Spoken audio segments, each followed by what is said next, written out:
శ్రీ సాయి సత్ చరిత్రము 11వ అధ్యాయము. ఓం శ్రీ సాయి నాథాయ నమః. శ్రీ సాయి బాబా జీవిత చరిత్రము 11వ అధ్యాయము. సాయి సగుణ బ్రహ్మస్వరూపుడు డాక్టర్ పండిత్ గారి పూజ. హజీ సిద్దీక్ ఫాల్కే. పంచభూతములు స్వాధీనము. ఈ అధ్యాయములో సగుణ బ్రహ్మముగా నవతరించిన సాయి ఎట్లు పూజింపబడిరో, వారు పంచభూతముల నెట్లు స్వాధీనమందించుకునిరో వర్ణింతును. సాయి సగుణ బ్రహ్మస్వరూపము. భగవంతుడు లేదా బ్రహ్మము రెండు విధములుగా నవతరింపవచ్చును. 1. నిర్గుణ స్వరూపము. 2. సగుణ స్వరూపము. నిర్గుణ స్వరూపమునకు ఆకారము లేదు. సగుణ స్వరూపమునకు ఆకారము గలదు. రెండు స్వరూపములను పరబ్రహ్మవే. మొదటిదానిని కొందరు పూజింతురు, రెండవ దానిని కొందరు పూజింతురు. భగవద్గీత 12వ అధ్యాయములో సగుణ స్వరూపమును పూజించుటయే సులభమని కలదు. కావున దానినే అనుసరింపవచ్చునని చెప్పిరి. మనుష్యుడు ఆకారముతోనున్నాడు. కావున భగవంతుని గూఢ ఆకారముతోనున్నట్లుగానే భావించి పూజించుట సులభము, సహజము. మన భక్తి ప్రేమలు కొన్నాళ్ల వరకు సగుణ స్వరూపమగు బ్రహ్మమును పూజించినగాని వృద్ధి చెందవు. రాను రాను ఆ భక్తి నిర్గుణ స్వరూపమగు పరబ్రహ్మమును పూజించుటకు దారితీయును. విగ్రహము, యజ్ఞవేదిక, అగ్ని, వెలుతురు, సూర్యుడు, నీరు, బ్రహ్మము ఈ 7 పూజింపదగినవి. కాని సద్గురువు వీని ఎన్నిటికంటే సుత్కృష్టుడు. ఈ సందర్భములో సాయినాథుని మనమున ధ్యానించెదము. వారి నిర్మోహమున కవతారము, పరమభక్తులకు ఆశ్రయస్థానము. మనకు వారి వాక్కులయందుగల భక్తియే యాసనము. మన కోరికలన్నీయు నిరసించుటయే సంకల్పము. పూజ ప్రారంభించి పూర్తి చేసెదమను మనో నిశ్చయము. కొందరు సాయిబాబా భగవద్భక్తుడనెదరు, కొందరు మహాభాగవతుడందురు. కాని మాకు బాబా భగవంతుని అవతారమే. వారు తప్పు చేసిన వారిని క్షమించువారు, ఎన్నడూ కోపించువారు కారు. సూటిగను, నెమ్మదిగను, ఓర్పు కలిగి సంతుష్టిగా నుండువారు. శ్రీ సాయిబాబా యాకారముతోనున్నప్పటికీ నిరాకారస్వరూపులు. వారెల్లప్పుడూ ఉద్రేకము, అభిమానము లేకుండా నిత్యముక్తులుగా నుండువారు. గంగానది సముద్రమునకు పోవు మార్గమందు వేడిచే బాధపడు జీవులకు చల్లదనము కలుగజేయుచు చెట్లకు చేమలకు జీవకడనిచ్చుచు ననేకుల దాహమును తీర్చుచున్నది. అట్లనే సాయివంటి యోగులు తమ జీవనము తాము గడపుచు తక్కినవారందరికీ సుఖమును ఓర్పును ప్రసాదించుచున్నారు. భగవద్గీతయందు శ్రీకృష్ణుడు యోగి తన యాత్మేనియు జీవత్ప్రతిమేనియు తానే వారనియు వారే తాననియు నుడివియున్నాడు.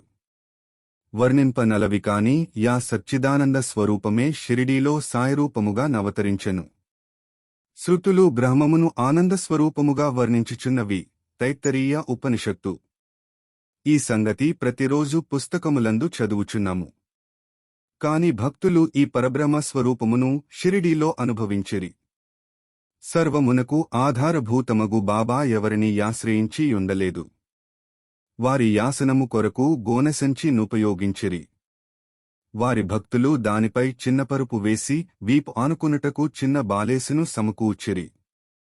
బాబా తన భక్తుల అభిప్రాయము నెరవేర్చును. వారి ఇష్టానుసారము తనను పూజించుటకెట్టి అభ్యంతరము జూపకుండెను. కొందరు చామరములతోనూ విసనకైలలతోనూ విసరుచుండిరి. కొందరు సంగీత వాద్యములను మ్రోగించుచుండిరి. కొందరు వారి చేతులను పాదములను కడుగుచుండిరి. కొందరు వారికి చందనము, అత్తరు పూయిచుండిరి. కొందరు తాంబూలములు సమర్పించుచుండిరి. కొందరు నైవేద్యము సమర్పించుచుండిరి. షిరిడీలో నివసించునట్లు గాన్పించినప్పటికీ వారు సర్వాంతర్యామి, ఎక్కడ జూచినను వారే యుండువారు. వారి భక్తులు బాబా యొక్క సర్వాంతర్యామిత్వము ప్రతిరోజు అనుభవించుచుండెడివారు. సర్వాంతర్యామేగు ఈ సద్గురువుకు మా వినమ్ర సాష్టాంగ నమస్కారములు. షిరిడీలోపలి దైవం నేనే, షిరిడీలోపలి దైవం నేనే, చిత్తంలోపలి ధ్యానం నేనే, చిత్తంలోపలి ధ్యానం నేనే నిఖిలం నేనేలే. డాక్టరు పండితుని పూజ. తాత్యాసాహెబు నూల్కరు స్నేహితుడగు డాక్టరు పండిత్ బాబా దర్శనమునకే షిరిడీ వచ్చెను. బాబాకు నమస్కరించిన పిమ్మట మసీదులో కొంతసేపు కూర్చుండెను. అతనిని దాదాభట్టు కేల్కరు వద్దకు పొమ్మని బాబా చెప్పెను. అట్లనే డాక్టరు పండిత్ దాదాభట్టు వద్దకు పోయెను. దాదాభట్టు అతనిని సగౌరవముగా ఆహ్వానించెను. దాదాభట్టు బాబాను పూజించుటకై పూజాసామగ్రి పళ్ళెముతో మసీదులోనున్న బాబా వద్దకు వచ్చెను. డాక్టరు పండిత్ కూడా అతని వెంట వచ్చెను. దాదాభట్టు బాబాను పూజించెను. ఇంతవరకెవరునూ బాబా నుదుటిపై చందనము పూయుటకు సాహసించలేదు. ఒక్క మహాళ్సాపతియే బాబా కంఠమునకు చందనము పూయిచుండెను. కాని ఈ అమాయక భక్తుడగు డాక్టరు పండిత్ దాదాభట్టు యొక్క పూజా పళ్ళెరము నుండి దీసికొని యా చందనమును బాబానుదిటిపై త్రిపుండ్రాకారముగా వ్రాసెను. అందరికి ఆశ్చర్యము కలుగునట్లు బాబా మాటైన ఆడక యూరకుండెను. ఆనాడు సాయంకాలము దాదాభట్టు బాబాను ఇట్లడిగెను. బాబా, ఎవరైనా నుదుటిపై చందనము పూయిదుమన్న నిరాకరింతువే? డాక్టరు పండిత్ వ్రాయగా ఈనాడేల యూరకుంటివి? అందులకు బాబా ఇట్లు సమాధానమిచ్చెను. డాక్టరు పండితుని గురువు రఘునాథ్ మహారాజు ధోపేశ్వర నివాసి. వారిని కాక పురాణికి అని కూడా పిలిచెదరు. డాక్టర్ పండిత్ నన్ను తన గురువుగా భావించి తన గురువునకు చందనము పూయిచున్నట్లు నా నుదుటిపై చందనము పూసెను. కాబట్టి నేను అడ్డు చెప్పలేకపోతీ ననెను. దాదాభట్టు డాక్టరు పండితుని ప్రశ్నించగా డాక్టరు బాబాను తన గురువుగా భావించి తన గురువును కొనరించినట్లు బాబా నుదుటిపై త్రిపుండ్రమును వ్రాసితిననెను. భక్తుల ఇష్టానుసారము తనను పూజించుటకు బాబా ఒప్పుకొనినను ఒక్కొక్కప్పుడు బాబా మిక్కిలి వింతగా ప్రవర్తించువారు. ఒక్కొక్కప్పుడు పూజాద్రవ్యముల పళ్ళెమును విసరివేయిచూ కోపమునకు అవతారమువలే గనబడుచుండెను. అట్లైనచో బాబాను సమీపించు వారెవరు? ఒక్కొక్కప్పుడు భక్తుల దిట్టుచుండెను. ఒక్కొక్కప్పుడు మైనము కంటే మెత్తగా గనిపించుచుండెడివారు. ఇంకొకప్పుడు క్షమాశాంతముల ప్రతిమవలే గాన్పించుచుండెను. బయటికి కోపముతో వణకుచూ ఎర్రకండ్లు ఈటనటు ద్రిప్పునప్పటికీ మాతృప్రేమ యనురాగముల ప్రవాహమువలే నుండువారు. వెంటనే తన భక్తులను బిలచి ఇట్లనెను. భక్తులను కోపించినట్లు తానెన్నడూ నెరిగియుండలేదనెను. తల్లులు బిడ్డలను తరిమివేసినట్లయినా సముద్రము నదులను తిరుగగొట్టినచో బాబా తన భక్తులను నిరాదరించును. భక్తుల యోగక్షేమములను ఉపేక్షించును. బాబా తన భక్తుల సేవకులమనిరి. భక్తుల వెంటనే యుండి వారు కోరునపుడెల్ల ఓహోయని సమాధానమిచ్చుటయేగాక వారి భక్తి ప్రేమలను కాంక్షించుచుండెదా నని చెప్పిరి. షిరిడీలోపలి దైవం నేనే షిరిడీలోపలి దైవం నేనే చిత్తంలోపలి ధ్యానం నేనే చిత్తంలోపలి ధ్యానం నేనే నిఖిలం నేనేలే. షిరిడీలోపలి దైవం నేనే షిరిడీలోపలి దైవం నేనే. హాజీ సిద్దీక్ ఫాల్కేను భక్తుడు. బాబా ఎప్పుడు ఏ భక్తుని ఆశీర్వదించునో ఎవరికి తెలియదు. ఆది వారి ఇష్టముపై ఆధారపడి ఉండెను. హాజీ సిద్దీక్ ఫాల్కే కథ ఇందుకుదాహరణము. సిద్దీక్ ఫాల్కే యను మహమ్మదీయుడు కళ్యాణి నివాసి మక్కా మదీన యాత్రలు చేసిన పిమ్మట షిరిడీ చేరెను. చావడి ఉత్తర భాగమున బస చేసెను. మసీదు ముందున్న ఖాళీ జాగాలో కూర్చొనుచుండెను. 9 నెలల వరకు బాబా వాణిను పేక్షించెను. మసీదులో పాదము పెట్టనివ్వలేదు. ఫాల్కే మిక్కిలి యసంతుష్టి చెందెను. ఏమి చేయుటకు అతనికి తోచకుండెను. నిరాశ చెందవద్దని కొందరోదార్చిరి. శ్యామ అను భక్తుని ద్వారా బాబా వద్ద కేగుమని సలహానిచ్చిరి.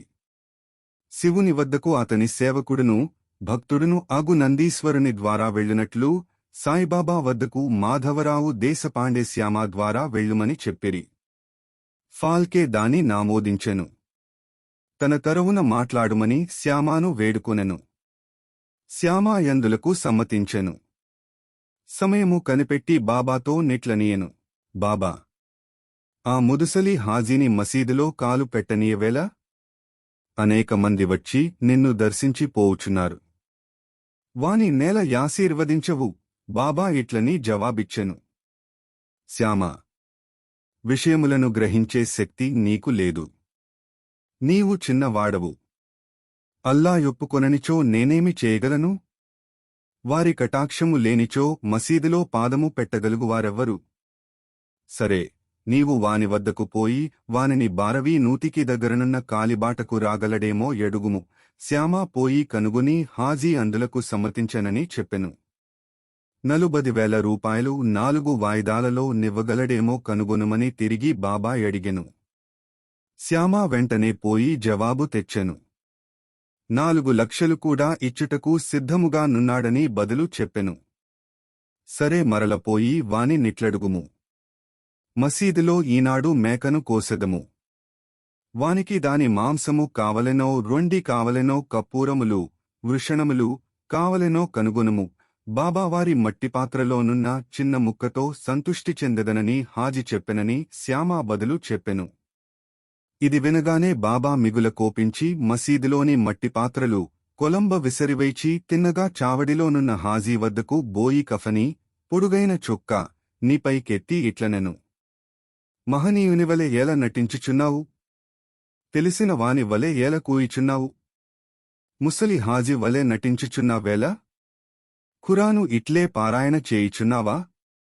మక్కాయాత్ర చేసితినని గర్వించి నన్ను కనుగొనలేకుంటివా? ఇట్లు తిట్టినందుకు హాజీ గాబరాపడెను. బాబా మసీదుకు పోయెను. కొన్ని గంపల మామిడి పండ్లను గుని హాజీకి పంపెను. తిరిగి హాజీ వద్దకు వచ్చి తన జేబులోనుంచి 55 రూపాయలు తీసి హాజీ చేతిలో పెట్టెను. అప్పటినుంచి హాజీ తనకిష్టము వచ్చినప్పు డెల్ల మసీదులోనికి వచ్చుచుండెను. బాబా యొక్కొక్కప్పుడు వానికి డబ్బు నిచ్చుచుండెను. బాబా దర్బారులో అతనిని గూడ చేర్చుకునిరి.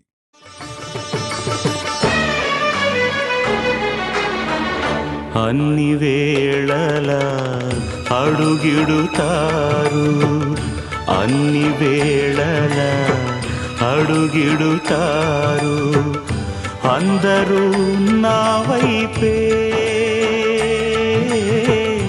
అందరూ నా వైపే.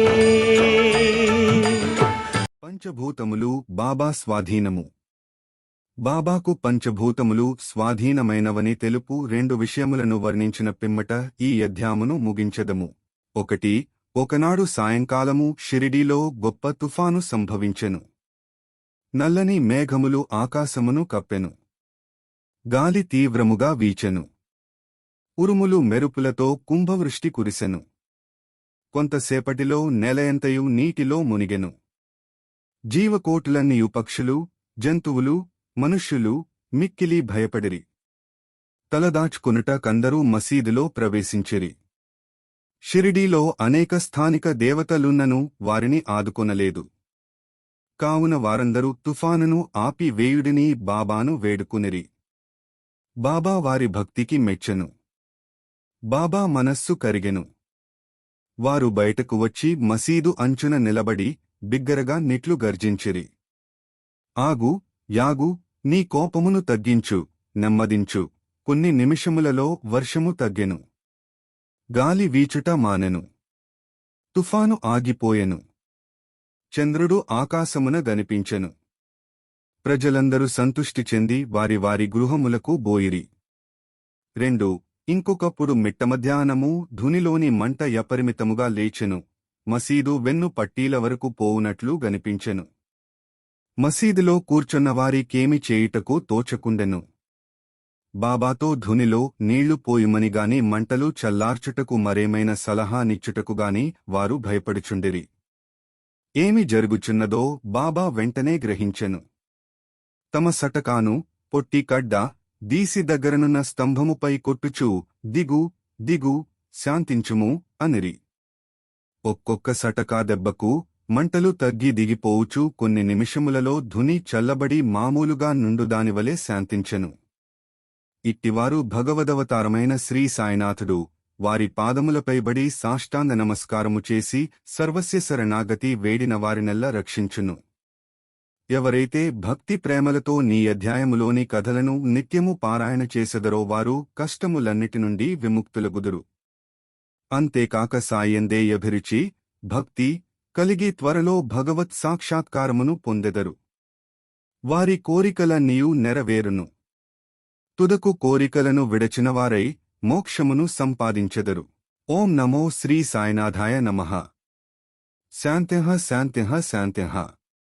11వ అధ్యాయము సంపూర్ణము. సద్గురు శ్రీ సాయినాథార్పణమస్తు. శుభం భవతు. నన్నే నిరతం నమ్మిన వారికి, నన్నే నిరతం నమ్మిన వారికి వెన్నిధి నా చూపే షిరిడీలోపలి దైవం నేనే, షిరిడీలోపలి దైవం నేనే.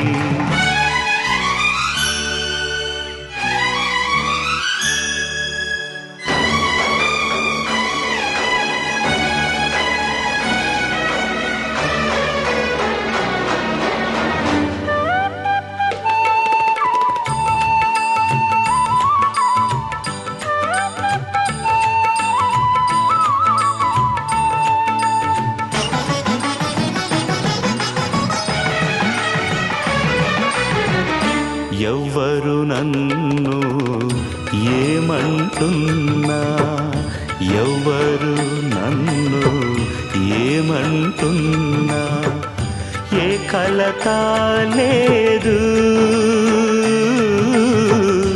ఏ కలత లేదు. ఒడిలో కలిసే ఏ నదినైనా, ఒడిలో కలిసే ఏ నదినైనా